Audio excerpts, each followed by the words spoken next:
Thank you. Thank you, Senator Kerry. And good afternoon, ladies and gentlemen. Today, nature swirls around us, taunting us, teasing us, tossing trees onto the streets and breaking poles and throwing everything at us in a sort of tempest that's become the norm. This fall, southern states endured 5 different hurricanes of historic proportions. And in the West, megafires destroyed millions of acres of land. Here in the Northeast, floods, migrating insects, and warming seas have changed the way we do things and the cost of living in our region. The urgency of climate change is why I am grateful to be here today, albeit remotely, virtually, to mark the release of the Maine Climate Council's report, Maine Won't Wait, a Plan for Climate Action, and to discuss next steps. As governor, I get a lot of letters from people. Some of the most powerful letters are from our children. Many kids have written me over the last 23 months to implore me to, quote, do everything I can, end quote, to protect our state against climate change. In a previous generation, another school child wrote a letter that may have changed the future of our state. More than 50 years ago, 11-year-old Suzanne Clooney wrote a letter to her United States Senator. Suzanne lived along the banks of the Little Androscoggin River, a once pristine tributary where deer could actually see their reflection when drinking from the water, and where spring pine and chokeberry blossoms, as she put it, filled the air with the sweetest smell on earth. Of course, that was before toxic chemicals polluted the waters and before noxious waste formed swells of thick, discolored foam that ran downstream and coated the riverbanks. I remember it all too well. Now in any season, Suzanne wrote to Senator Edmund Muskie, quote, you can smell the most sickening smell on earth, a stench that left frogs gasping for air. I'm sick of the river like this, she said. Please do something about it. And Suzanne signed her letter, quote, one who loves Maine. That letter from that child spurred Senator Muskie on in his career-long fight for clean air and clean water. And today, as a result of his actions, the Little Androscoggin River has been restored. Like the Androscoggin, the Kennebec, and the Penobscot rivers, places where we can now fish and swim, places we love. 50 years later, the places we love, our rocky coast, the western foothills, our pine tree forests, our rolling rock-bound farmlands, they're all under attack from the new global threat of climate change. As I think about this crisis, I think about little Suzanne, and I think about Senator Muskie, Senator George Mitchell, Senator William Cohen, former legislators like Harry Richardson and Hoddy Hildreth and Sherry Huber. And they were all environmental champions that were bound not by ideology or political party, but by a shared commitment to preserve and protect our cherished home, Maine. What we propose to do today, we do in honor of them. I think too of Maine's indigenous people whose longtime stewardship and connection to the land is threatened by global warming. I consider thought leaders like Pope Francis, who has invited us to an international, quote, conversation about the future of our planet, a conversation about our environment, he says, which includes everyone, since the environmental challenge we are undergoing, he says, and its human roots concern and affect us all, end quote. I think of whether in the not too distant future, my grandchildren will live in a Maine that I would not even recognize. Suzanne Clooney did not wait to act, and neither will we. Maine won't wait to heed the warning of our warming tides and temperatures that tell us, along with scientists, that we are running out of time.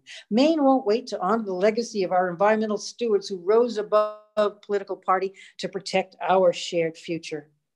Maine won't wait to protect our lives and livelihoods from the effects of climate change by weatherizing our homes, by modernizing our transportation modes, and by investing in clean energy infrastructure. Maine won't wait to transition our energy grid and businesses to clean energy or to support climate innovations for our traditional industries like forest products, agriculture, aquaculture. We can create good paying jobs that can sustain our families and meet our climate goals. Just exactly what Senator Kerry was talking about. Maine won't wait, though some say we should. After all, Maine people are still facing a global pandemic, the likes of which we haven't seen in more than 100 years.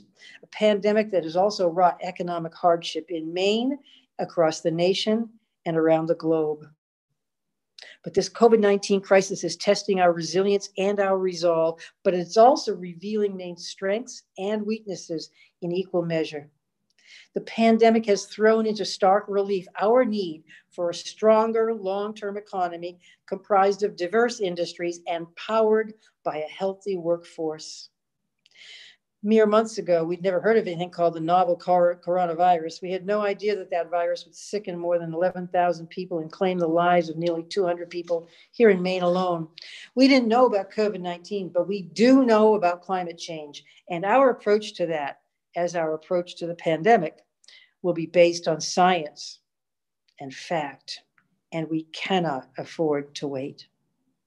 The cost of not doing these actions now is too high. While we're battling one crisis that threatens our present, we have also kept our eyes on the one that threatens our future. In the last 23 months, my administration has taken significant steps to prepare for climate change and mitigate its dangerous effects. We joined the U.S. Climate Alliance, a bipartisan coalition of 25 governors and states that have committed to climate action.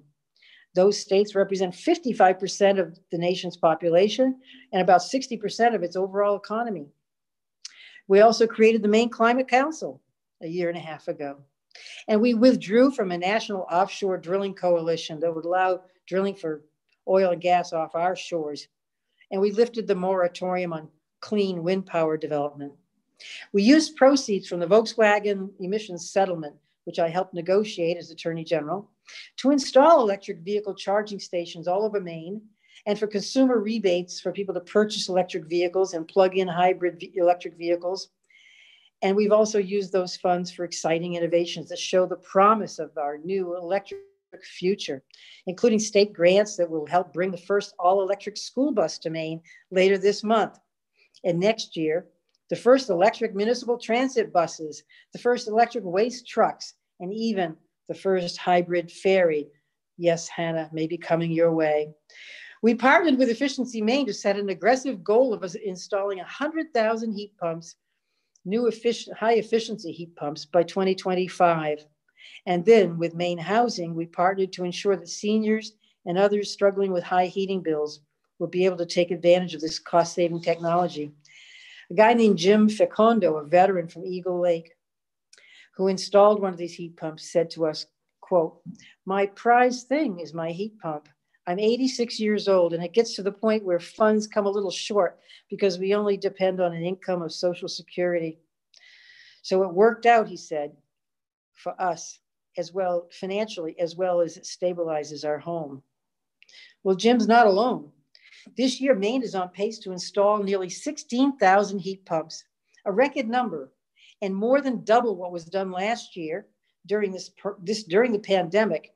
And we enlisted more than 1,000 businesses, Maine businesses, to do this important work, keeping Maine people employed. Maine also set some of the most aggressive renewable energy requirements in the country, 80% renewable energy by 2030 and 100% by 2050. We enacted aggressive targets to cut greenhouse gas emissions, 45% by 2030 and 80% by 2050.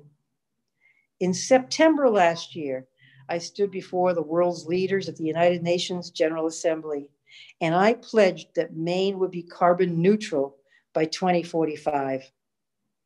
Just last month, we announced our plan to build the very first floating offshore wind research array in the Gulf of Maine, first one in the country, in partnership with the University of Maine and with two leading offshore wind companies. We will work with stakeholders in the fishing and maritime industries to ensure careful siting of that array too. But today we come together to discuss what to do next. What else can we do? And I want to pause to recognize the hard work of the members of the Maine Climate Council, dozens and dozens of you, our scientists and climate experts, our youth representative you heard from, our business and municipal leaders, and many members of my cabinet, plus the nearly 300 members of the subcommittees and working groups. all of whose commitment, insights, and exchange of ideas over the past year and a half make this plan possible and doable because it is an action plan. In particular, I want to thank Senators Carson and Woodson, Representatives Bloom and Campbell for your service on the Maine Climate Council, as well as the many senators and representatives who contributed as members of the working groups and subcommittees. And thanks as well to President Jackson and Assistant Majority Leader Fecteau for their comments.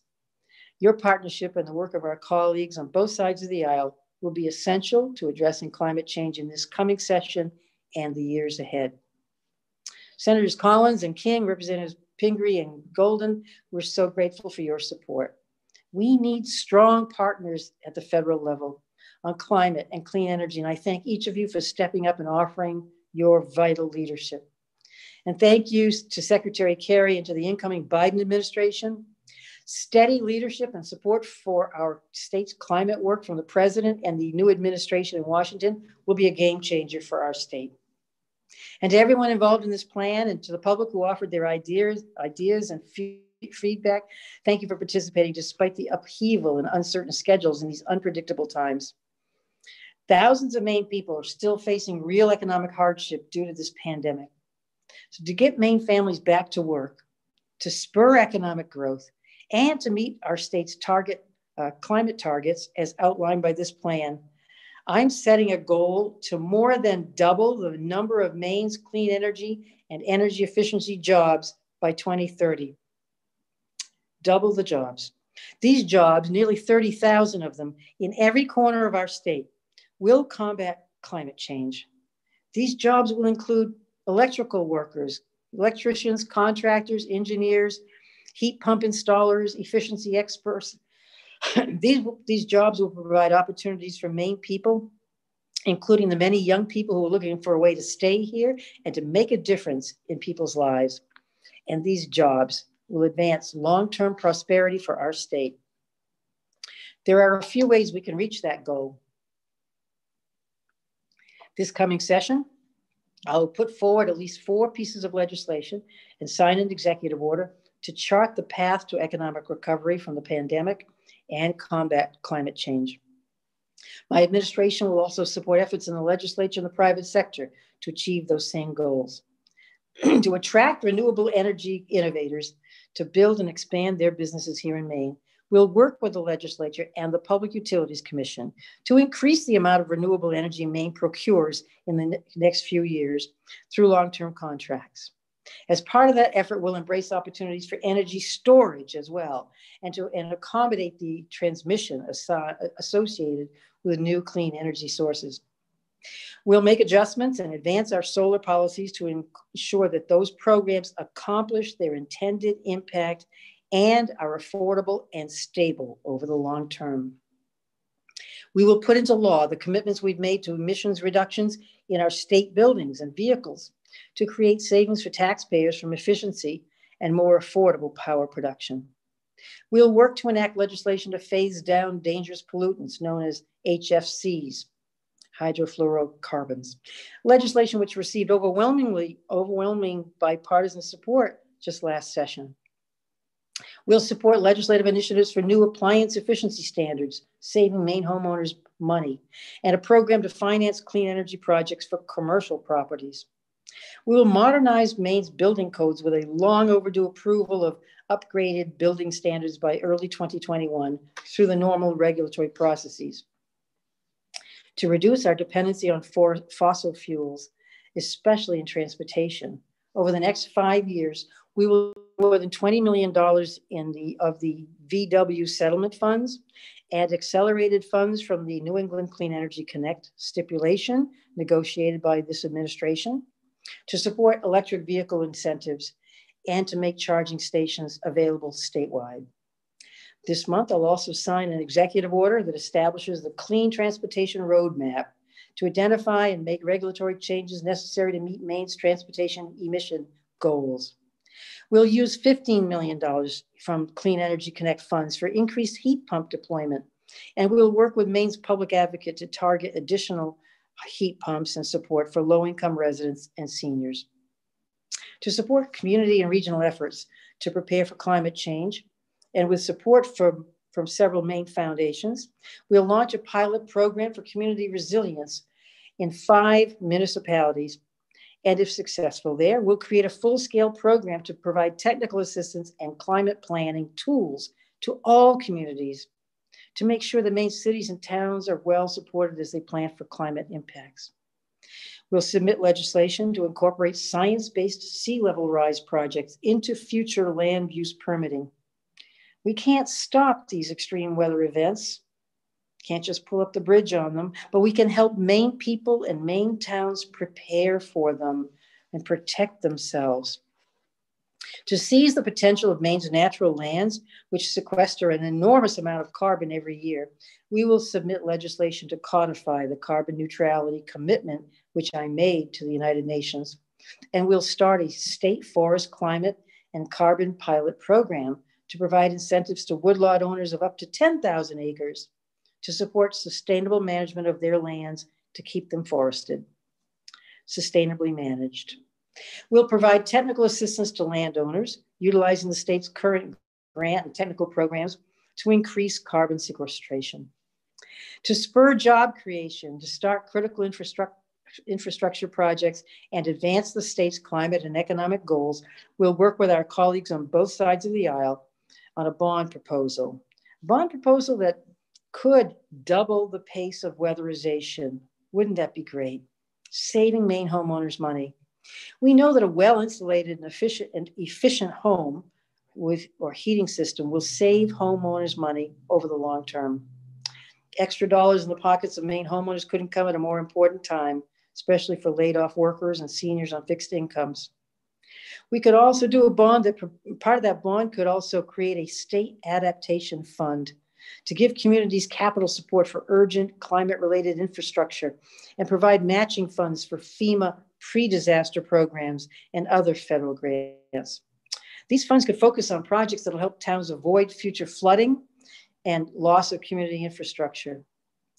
And they will put Maine people to work rebuilding and solidifying their own communities. We'll invest in broadband expansion, an issue on which many legislators of both parties, as well as our Economic Recovery Committee and this Climate Council, all agree. Without access to high-speed internet, Maine citizens are left behind, as we've seen most acutely during this pandemic. And being able to work remotely, of course, reduces the cost of transportation. We will invest in working lands and the farms and foresters whose businesses require access to natural lands. And we will invest in training programs at technical schools and community colleges and universities to prepare our workforce for clean energy and energy efficiency jobs. With record low interest rates and Maine's stable credit rating, we can invest in infrastructure projects that put Maine people back to work and stabilize our economy without straining our limited general funds. In the next few weeks, my administration will work closely with legislators on both sides of the aisle to coordinate with them on these proposals, to draft legislation wherever appropriate, and to mobilize Maine people across industry sectors to move these goals and strategies forward. Make no mistake, these goals are ambitious and they will not be achieved overnight. But we cannot and will not shy away from hard work to protect our state and to preserve it for future generations, just as our predecessors did not shy away from their responsibility to preserve this beautiful state for us. The poet Mary Oliver recounts a conversation about a river which she used to drink from as a child. Quote, "But when I came back to the river, I found that the body of the river is dying," she writes.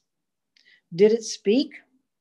"Yes," Mary replies. "It sang out the old songs, but faintly." "What will you do?" the poem asks. "I will grieve, of course, but that's nothing."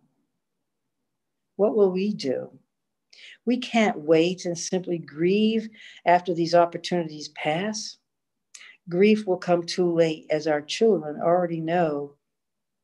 In her letter, 11-year-old Suzanne Clune begged Senator Muskie to do something to save a river. Now our children are begging us to save the planet.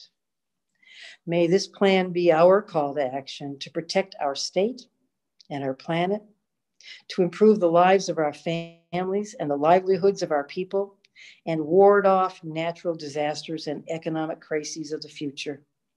Because, like Suzanne, we too are ones who love Maine. Let's not forget that, and let's not wait a moment longer to protect it. Thank you all, and thank you, co-chairs Melanie and Hannah, for all the work you did in engaging in this exercise, listening to more than 200 voices, and corralling people from such diverse walks of life and interest groups, and coming up with this incredible report. It's one for the ages, it's one for the present, it's one we will act on now. Thank you.